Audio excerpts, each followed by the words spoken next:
बहुत अच्छा है।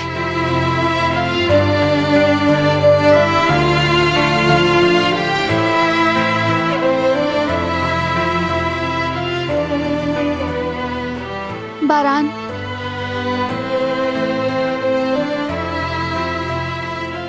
बारान,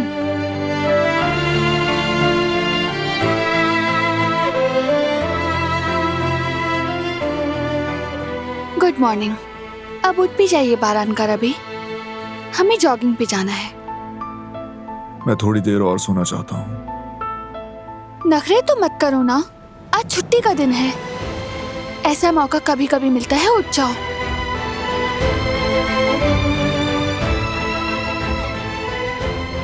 चलो बारान, उठ जाओ ना।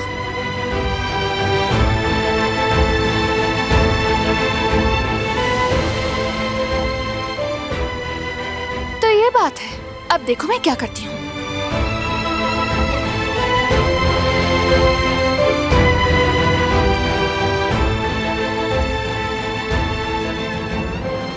सुबह हो गई है बारान,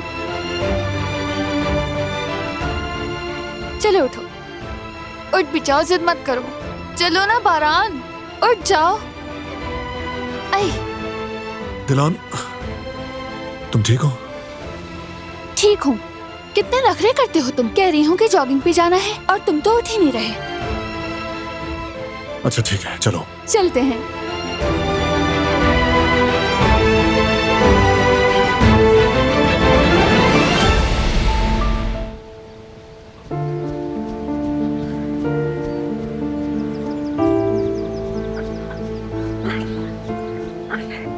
बहुत थक गई हूँ, बहुत ज्यादा थक गई हूँ मैं। 2 कदम भी नहीं चले और तुम हाँफने लगी। सच में थक गई, 1 कदम भी नहीं चल सकती अब।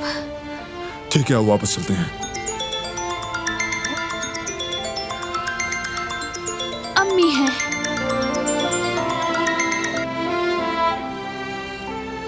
गुड मॉर्निंग अम्मी। गुड मॉर्निंग मेरी जान। अगर तुम कहो तो मैं सोच रही थी कि आज जरा जल्दी आ जाऊं मेंशन। फरात और गुल को मुबारकबाद देना चाहती हूँ। सच में बहुत खुशी होगी। इंशाल्लाह मिलते हैं फिर। आ जाएं। इंशाल्लाह बेटी।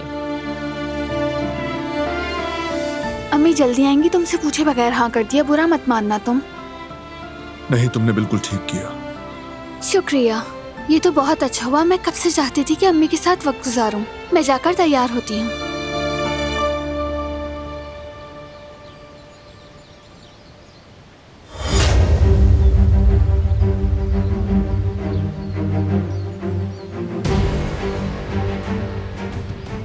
कभी इश्क हुआ है तुम्हें क्या? हाँ, एक बार हुआ था बॉस, पुरानी कहानी है ये। ठीक है, फिर आगे क्या हुआ बताओ। रुको, मैं गैस करता हूं। तुम तबाह हो गए, जिंदगी भी तबाह हो गई। यही हुआ था ना? इसका अंजाम भी तुम्हारे जैसा होगा। बारान काराबे भी एक दिन तुम्हारी जगह खड़ा होगा शायद, क्योंकि इश्क सिर्फ तमाशा है। इंसान से हर हिमाकत करवा कर ही रहता है, इंसान को शर्मनाक हालत में मुब्तला कर देता है। देखो जरा बारान काराबे को, इस औरत के इश्क ने इतना पागल कर दिया है कि किसी भी हद तक जा सकता है, सब कुछ कुर्बान कर सकता है। जानते हो मेरे इश्क ना करने की वजह क्या है? शायद वजह यह है कि लोग कभी भी मेरे ऊपर तरस ना खाएं। फर्क रखना चाहता था खुद में और इन जैसों में।